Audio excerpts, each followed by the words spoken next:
Setuju. Netral. Antara setuju dan tidak setuju. Kamu ada setujunya, ada nggak setujunya? Saya setuju sih.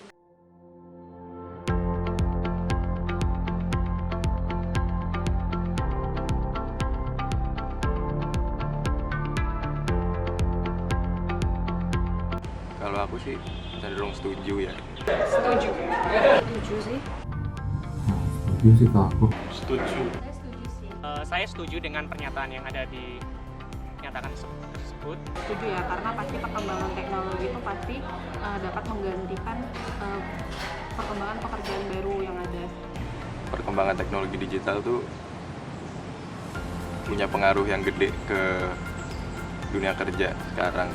Pekerjaan itu pasti akan mengikuti permintaan juga.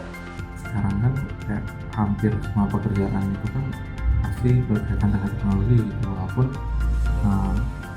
pekerjaan itu bukan di bidang IT, ya bisa dilihat dari semua aspek sih. Kayak misalkan kita bisa apply kerjaan online, kita bisa ngikutin hiring prosesnya juga online, terus bahkan exit interview pun bisa online. Jadi kayak ya sekarang udah mulai berkembang pesat sih dibanding kayak misalkan 5 tahun yang lalu atau 10 tahun yang lalu.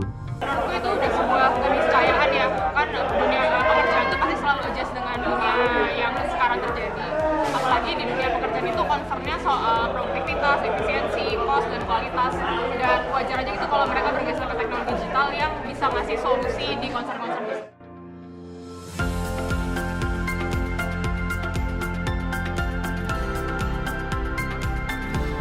Bisa iya, bisa enggak. Lumayan setuju sih. Most likely setuju. Kategorikan saya setuju. Setuju ya, Mbak? Setuju. Soalnya ketika kamu adalah manusia berprivilege, kamu punya modal sosial yang baik, modal ekonomi yang baik, istilahnya dari awal kamu udah dikelilingi sama environment yang mendukung untuk mendapatkan hidup yang lebih baik. Privilege itu salah satu penentu start kita mendapatkan pekerjaan. Orang-orang yang punya modal atau orang-orang berprivilege itu kan pasti kayak satu langkah di depan yang lain gitu. Kembali lagi tergantung pada diri sendiri, apakah dia emang bisa untuk masuk di dalam dunia tersebut dalam kemampuan dan apa yang dipunyainya sih. Nah, buat dapat kerja itu nggak cuman ngelihat ijazah gitu loh, tapi juga relasi itu perlu, network, terus juga mungkin skill-skill yang nggak bisa diukur. Karena ada beberapa orang yang saya tahu, dia dapat masuk dengan mudahnya ke dalam sebuah perusahaan melalui jalinan relasi, yaitu sosialnya tersebut. Gimana ya, masalahnya teman-temannya orang tuamu, teman-temannya relasi-relasimu tuh setingkat di atas orang-orang lain yang tidak memiliki privilege itu. Jadi ya otomatis kesempatan pasti akan datang dan terbuka lebih besar. Tapi nggak berarti juga orang yang memang dia nggak punya modal apa-apa, nggak punya privilege apa-apa, tidak bisa meraih pekerjaan yang ideal juga. Tapi mungkin cara yang ditempuh dan apa ya, kayak hambatannya, challenge-nya itu mungkin beda.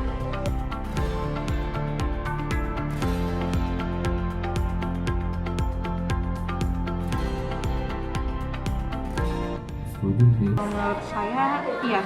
Setuju. Netral. Antara setuju dan tidak setuju. Kamu ada setujunya, ada nggak setujunya? Saya setuju sih. Setuju, menurutku mayoritas pekerjaan sekarang itu pasti menjadikan digital proficiency itu sebagai kualifikasi, salah satu kualifikasinya. Bahkan pekerjaan yang di luar ranah digital pun aku merasa itu skill yang cukup penting untuk kita pandai di sana gitu loh.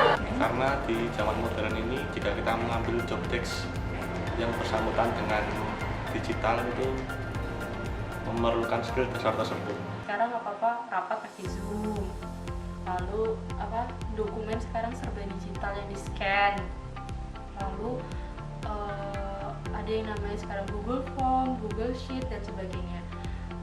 kalau kita sebagai pemuda nggak bisa ngikutin perkembangan itu, dan dimana perkembangan itu adalah salah satu penunjang kita mendapatkan pekerjaan ideal, ya kita nggak bisa kita akan susah untuk mendapatkan pekerjaan ideal itu. Pergeseran kerjaan itu kan ke arah digital, jadi kemampuan di bidang teknologi digital pasti jadi modal awal bekerja, walaupun pekerjaan itu bukan di bidang IT. Mungkin teknologi kan udah berkembang pesat dan hampir semua orang tuh terpapar dengan teknologi, tapi ada orang-orang yang bisa memanfaatkannya dengan baik, ada juga yang nggak bisa memanfaatkannya dengan baik. Setuju kalau sektor pekerjaannya itu memang sangat menggunakan teknologi digital. Mungkin kalau itu banyak ditemuin di kerjaan-kerjaan di perkotaan kayak kantor gitu, industri apa segala macam. Tapi kan nggak menutup kemungkinan kalau ada juga mungkin anak muda yang pengen bekerjanya tuh nggak di sektor industri atau nggak di sektor jasa. Perkembangan teknologi yang udah maju, mau nggak mau kita harus ikut serta dalam mempelajari hal tersebut, karena pasti bakal terus tertinggal kan seperti itu.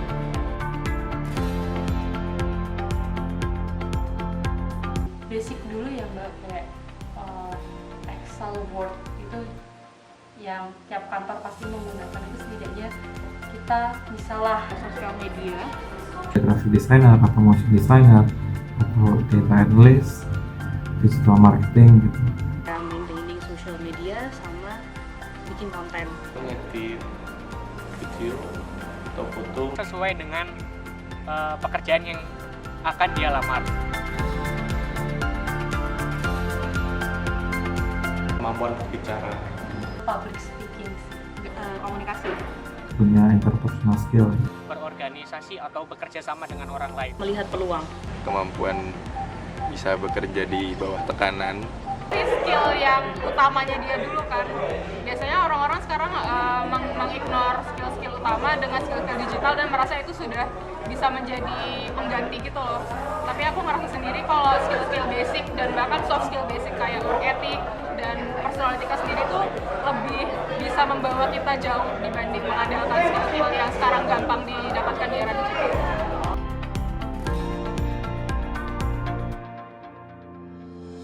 Not really, tidak setuju. Tidak setuju. saya nggak setuju. Saya kurang setuju. nggak setuju deh. Jadi kurang setuju ya. Nggak setuju. setuju. Semua kalangan bisa mempunyai smartphone, laptop, dan lain-lain. Walaupun teknologi digital udah makin istilahnya udah makin menyebar gitu di masyarakat, entah itu kalangan kelas atas, kelas menengah, atau kelas bawah, tapi tetap aja untuk mengakses teknologi itu kan orang butuh sumber daya, dan sumber daya orang-orang itu beda-beda. Sekarang dengan informasi yang sudah ada, kan setiap orang itu jadi mengetahui apa teknologi tersebut, yang apa saja yang sudah ada. Aku merasa kalau kita cuma mengandalkan kemajuan teknologi sebagai solusi kesenjangan sosial itu malah bikin makin senjang. Perkembangan teknologi itu kadang tidak dibarengi dengan perkembangan SDM nih. Di kehidupan perkantoran kayak gimana sih cara membuat Google Form, bahkan seorang praktisi pendidikan pun bisa saja tidak bisa menggunakan hal itu gitu loh. Jadi ketimpangan sosialnya itu tetap kelihatan karena tidak dibarengi dengan skill SDM-nya. Teknologi ini tergantung usernya. Kalau emang usernya itu tidak bisa memanfaatkan, dia akan terjerumus semakin dalam. Tapi kalau usernya bisa memanfaatkan, dia kan bisa menaikkan entah mungkin pekerjaan atau sesuatu apapun yang ideal dalam dirinya tuh lebih tinggi lagi. Ya banyak teman-teman kita yang masih terbatas akses ke internet. Jadi kayak sesederhana kita join online course pun teman-teman kita di daerah juga pasti mengalami kesulitan gitu, dan secara tak langsung kan pasti berpengaruh ke pemahaman mereka tentang teknologi digital gitu. Misalkan mereka pengen belajar desain atau belajar coding atau bisa hal-hal yang berkaitan dengan digital pasti bakal apa ya, kayak terkendala gitu sih. Nggak semua orang berminat atau bahkan tahu kalau teknologi digital itu bisa lebih dari untuk entertainment. Nggak semua orang ada di lingkungan yang mengencourage penggunaan teknologi digital. Jadi aku merasa kalau kemajuan teknologi doang tanpa adanya literasi dunia digital yang proficient bakal makin jago, yang ketinggalan dia makin ketinggalan. Jadi harus dibarengi sama usaha-usaha lain.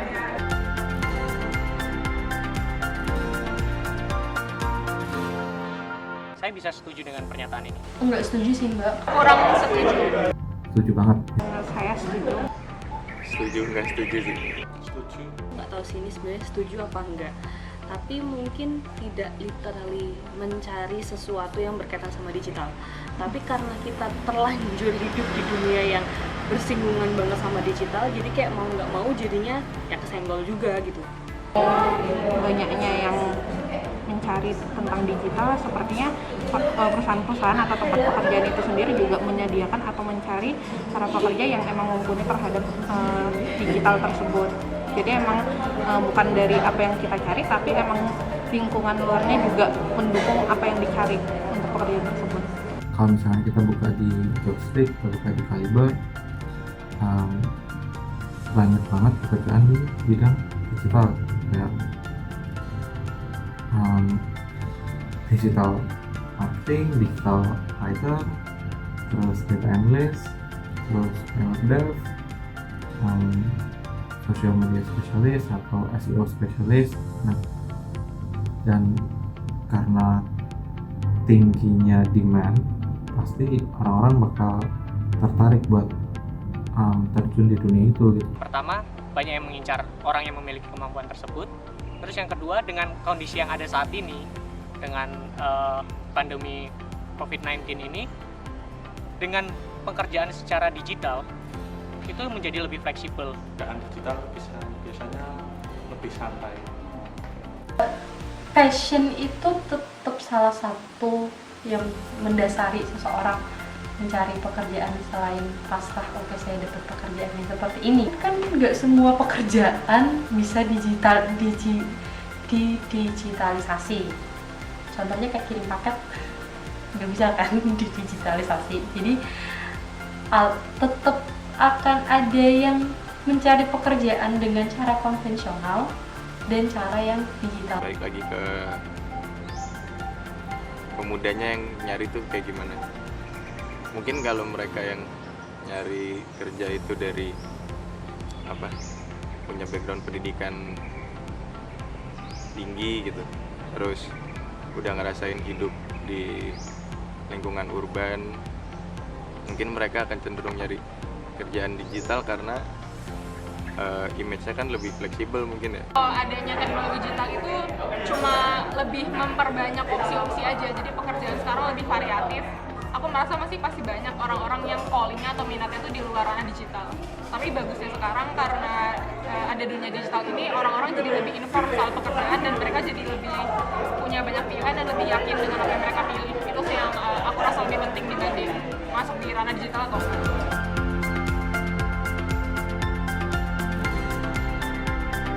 Lebih besar. Kalau peluang buat dapat benefit lebih besar sih jelas ya. Enggak selalu sih Mbak. Ada benefitnya ya. Tidak selalu pekerjaan digital itu akan memberikan benefit yang lebih ke konvensional. Teknologi itu menjadi membantu mempermudah pekerjaan tersebut, kerjaannya jadi lebih mudah.